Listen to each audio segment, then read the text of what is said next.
Time waste मत करो, school के लिए देर हो रही है, चलो।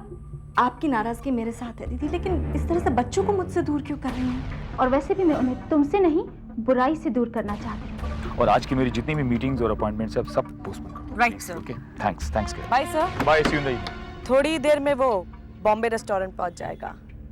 याद रहे, खातिरदारी में कोई कमी रहनी नहीं चाहिए। इस बार आपके भाई जैसे दोस्त की करतूतों का सबूत लेकर आया।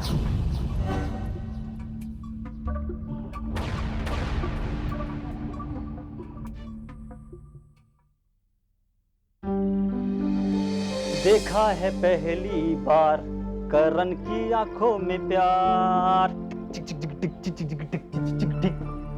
इस फटी हुई आवाज में गाना तो मुझे सुना रहा है।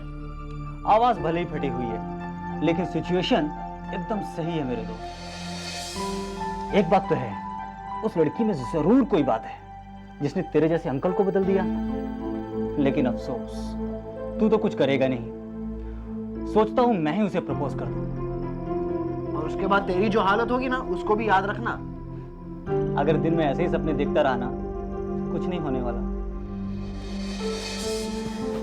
तो मैं क्या करूं यार, उसके सामने तो मैं जा नहीं सकता, और उसे भूलना मेरे बस में नहीं। तू कैसा प्रेमी है यार? B a man. माशूक की गली में इश्क की लालटेन लेकर घुस जा। कामयाब हो गया तो ठीक, नहीं तो शहीदों में तो तेरी गिनती होगी। वैसे तो ठीक कहता है यार, आज तक किसी लड़की ने मुझे पुलिस की धमकी देकर चैलेंज नहीं किया है। करण, पुलिस? तुम में से करण कौन है? करण? अब ऐसे क्या देख रहा है मुझे?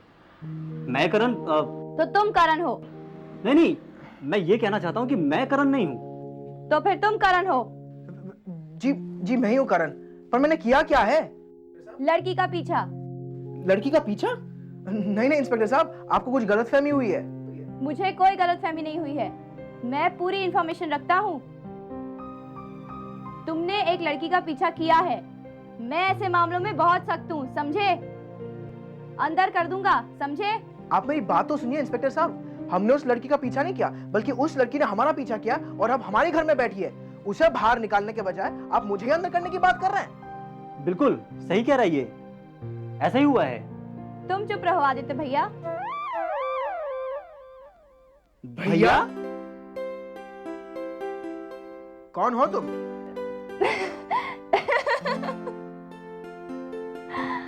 अभी बताती हूँ।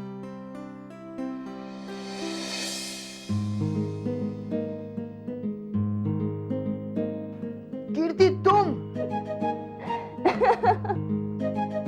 ये सब करने की क्या जरूरत थी? बस मैंने सोचा तुम दोनों को थोड़ा तंग किया जाए। पर तुम उस लड़की को कैसे जानती हो? जानती ही नहीं, बहुत अच्छे से पहचानती हूँ।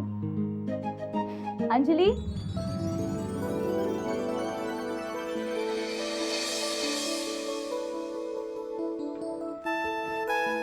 ये है मेरी दोस्त अंजलि, मेरे साथ देहरादून में पढ़ती है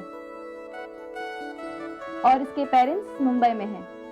इसने मुझे बताया कि क्या हुआ और तब मैंने इसे बताया कि आप दोनों कौन हैं। ये आपसे माफी मांगना चाहती है। I am sorry. मैंने तो माफ कर दिया। और मैंने भी। फ्रेंड्स? या फ्रेंड्स। वैसे एक बात है कीर्ति, पुलिस में तो अंजलि को होना चाहिए, बिल्कुल असली पुलिस वालों की तरह डांटती है। मुझे माफ कर दो आदित्य, तुमने तो कभी मुझे मजाक में भी एहसास नहीं होने दिया कि तुम मुझसे प्यार करते थे। मामा, बेटा देखो तुमसे कौन मिलने आया है। सिद्धार्थ आया है। हेलो सिद्धार्थ। हेलो सोनिया, कैसी हो? मैं ठीक हूँ।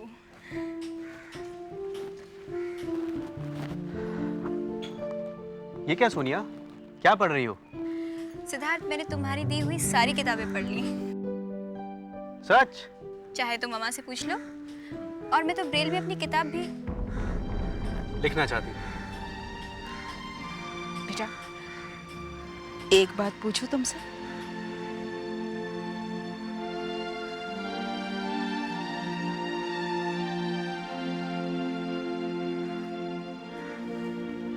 तुम्हारी इस मुस्कुराहट के पीछे ऐसा कौन सा दर्द है जो तुम छिपाने की कोशिश कर रही हो? कुछ नहीं ममा। चलो सिद्धार्थ, मैं किताबें निकालती हूँ, हम पढ़ाई करेंगे। नहीं सोनिया, आज मैं ज़रा जल्दी में हूँ। तो फिर मेरी पढ़ाई? सोनिया, आज मैं तुम्हें पढ़ाने नहीं बल्कि ये बताने आया हूँ कि आगे की पढ़ाई तुम्हें खुद करनी होगी। क्या मतलब? मतलब मेरा ट्रांसफ़र हो रहा है और मैं हमेशा के लिए दिल्ली जा रहा हूँ। ममा देख रही हैं आप, सिद्धार्थ कैसी बातें कर रहा है।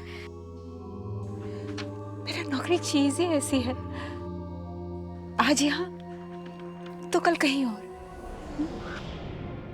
सिद्धार्थ, तुमने मेरे लिए कितना कुछ किया, लेकिन मैं तुम्हें कुछ भी नहीं दे पाई। नहीं सोनिया, इस घर से मुझे बहुत कुछ मिला है। तुम जैसा दोस्त और दोस्त से अच्छा एक स्टूडेंट और आंटी अंकल, सबका बहुत प्यार। इससे ज़्यादा और क्या चाहिए। अच्छा, ये मैं कुछ किताबें तुम्हारे लिए लेके आया हूँ, तुम्हारे काम आएंगी। सिद्धार्थ, थैंक यू कह के एहसान उतर जाता है, लेकिन फिर भी thank you very much. For what? हर उस बात के लिए, हर उस चीज़ के लिए जो मुझे तुमसे मिली है। सिद्धार्थ, हमें भूल मत जाना, क्योंकि जब कोई भूल के याद आता है ना, तो बहुत तकलीफ होती है।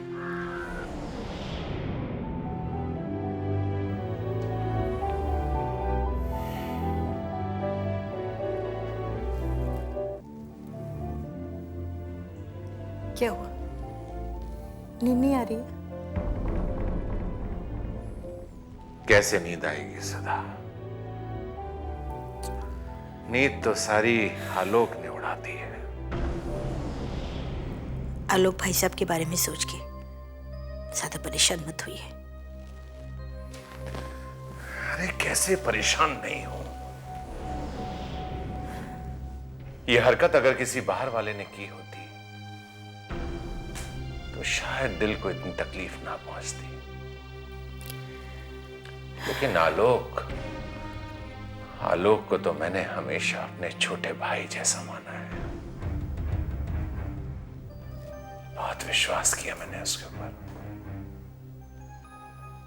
यकीन नहीं आता है सुधा कि आलोक का प्यार, आलोक का अपनापन सब एक दिखावा था, एक नाटक था।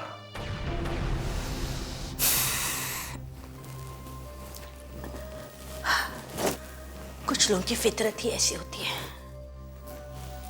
जिस थाली में खाते हैं उसी में छेद करते हैं। आलोक भाई साहब ने भी ऐसे ही कुछ किया। लेकिन मेरी समझ में नहीं आता है कि उसने ऐसा क्यों किया। दौलत चीज ही ऐसी है, इसके सामने अच्छे अच्छों का ईमान खराब हो जाता है। क्या वफादारी की कीमत चंद कागज के टुकड़े हो गए? आलोक हमारे साथ धोखा करेगा, हमें विश्वास नहीं होता है, और हमारे से धोखा करके वो हमारे दुश्मनों से जा मिला। किस्मत ही ऐसी है हमारी, जिस पर भी विश्वास किया उसने विश्वासघात किया। समझ में नहीं आता है किस पर विश्वास करें और किस पर नहीं। अब किसी के दिल में क्या है ये उसके माथे पे तो नहीं लिखा होता है। परछाई भी धोखा दे जाए तो। इतना सब कुछ देखने सुनने के बाद भी मन इस बात की गवाही नहीं देता है कि आलोक भैया ऐसा कर सकते हैं। शुभ ने भी तो प्रिया के ऊपर कितने इल्जाम लगाए थे। हमारा मन नहीं माना, क्योंकि हमारे पास उसके खिलाफ कोई सबूत नहीं थे। लेकिन आलोक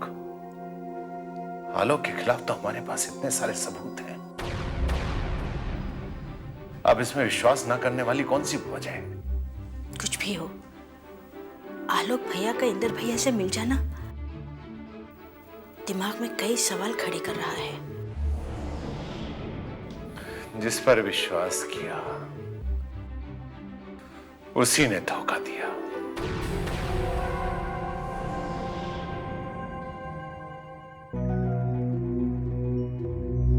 इतना विश्वास करेंगे तो इंसान को तो धोखा मिलेगा ही ना। कितना समझाया मैंने पापा को, कितना समझाया मैंने। पापा, इस घर को बर्बाद कर देगी वो प्रिया।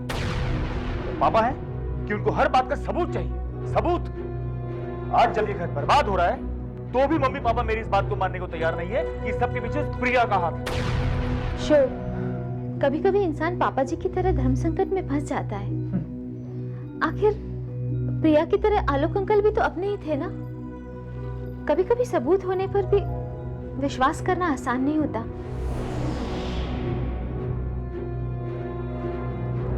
आज की रात नींद नहीं आएगी अनीता। कल सुबह के इंतजार में ही सारी रात कटने वाली है। जानती हो क्यों? क्योंकि कल ऑफिस में जो बोर्ड मीटिंग होने वाली है वो बहुत बहुत इंपॉर्टेंट है। क्या मतलब? मतलब ये कि कल की बोर्ड मीटिंग में वो शेयर होल्डर भी आने वाला है जो हमारी कंपनी के सारे शेयर्स खरीद लेगा। सारे शेयर्स खरीदकर वो हमारी कंपनी का चेयरमैन बनने वाला है अनीता। आपको क्या लगता है कौन हो सकता है वो? कौन हो सकता है अनीता, कौन हो सकता है सिवाय उस इंद्र और त्रिलोक खन्ना के? हमारी कंपनी का चेयरमैन बनने का ख्वाब देखना तो दूर, 10 जन्म में वो हमारी कंपनी का मुकाबला भी नहीं कर सकते। मगर कल ना सिर्फ उनका ख्वाब पूरा होगा बल्कि वो हमारी कंपनी का चेयरमैन बनकर हमारे सामने सीना ठोक कर खड़े हो जाएंगे। और ये सब कुछ होगा उस आलोक अंकल की गद्दारी की वजह से। नौकरों को ज्यादा सिर पर नहीं चढ़ाना चाहिए, उन्हें ज्यादा अपनापन नहीं देना चाहिए, क्योंकि अपनापन उन्हें हजम नहीं होता और वो मालिक बनने के सपने देखने लगते। कल हमारी तकदीर का फैसला होने वाला है अनीता। वो कहते हैं ना, माँ बाप के कुकर्मों की सजा औलाद को भुगतनी पड़ती है। मेरे साथ भी शायद कुछ ऐसा ही हो रहा है। ऐसा मत कहो शुभ। क्यों ना कहूं अनीता, क्यों ना कहूं? मेरे बरसों की मेहनत, मेरे खून पसीने की कमाई, कदम कदम पर हासिल की हुई कामयाबी एक झटके में हम किसी और के हाथों में दे दें और तमाशा देखते रहे। बहुत पिंच होता है अनीता, बहुत पिंच होता है। काहे को की ये मेहनत, ये सब कुछ क्यों?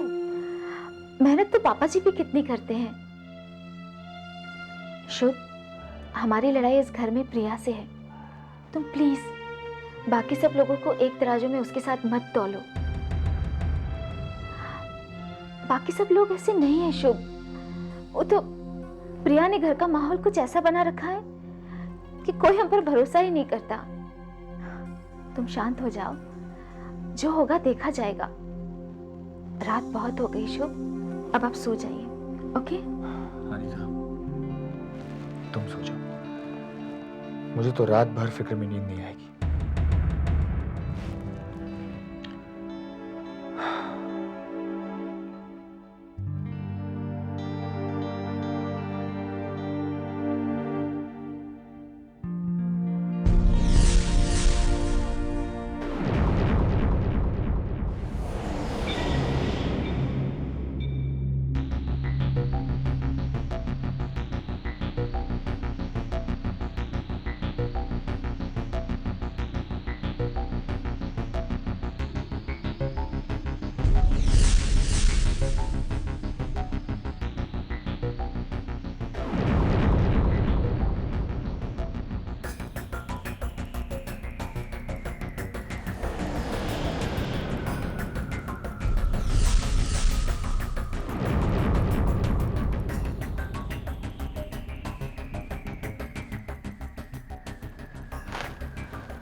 आज मुझे चैन की नींद आएगी।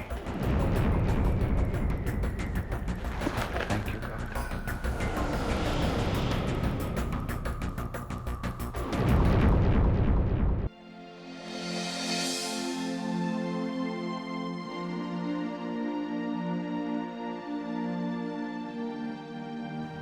हे गणपति बप्पा, मेरे बरसों की मेहनत से और आपके आशीर्वाद से जो मैंने कंपनी खड़ी की है वो दूसरों के हाथों में जा रही है। आज मेरा उस आदमी से आमना सामना होने जा रहा है जिसने मेरी बरसों की मेहनत को कौड़ियों के दामों में खरीद लिया है। हे प्रभु, मुझे इतनी शक्ति देना कि जब मेरा इस इंसान के साथ सामना हो तो मेरे कदम नहीं डगमगाए।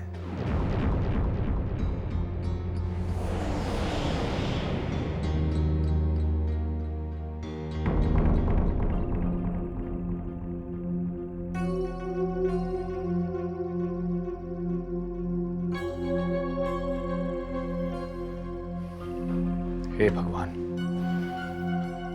आपने अपने आशीर्वाद के साथ साथ अगर इन लोगों को थोड़ी सद्बुद्धि भी दी होती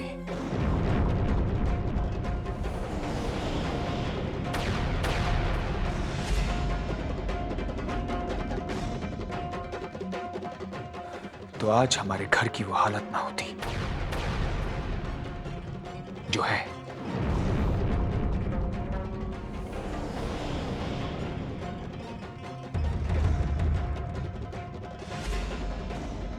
इसलिए आपसे हाथ जोड़कर प्रार्थना है कि इन लोगों को हिम्मत के साथ साथ थोड़ी सी अक्ल भी देना।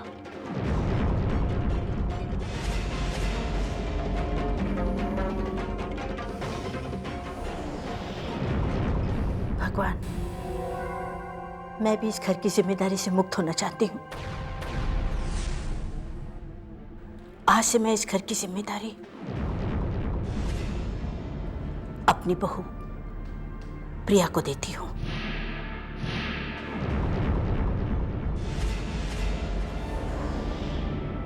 प्रिया,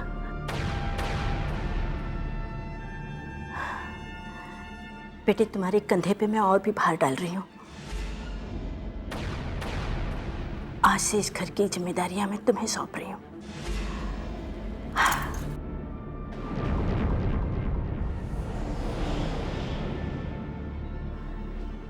ये सिर्फ चाबियां नहीं हैं, इस घर की जिम्मेदारियां हैं।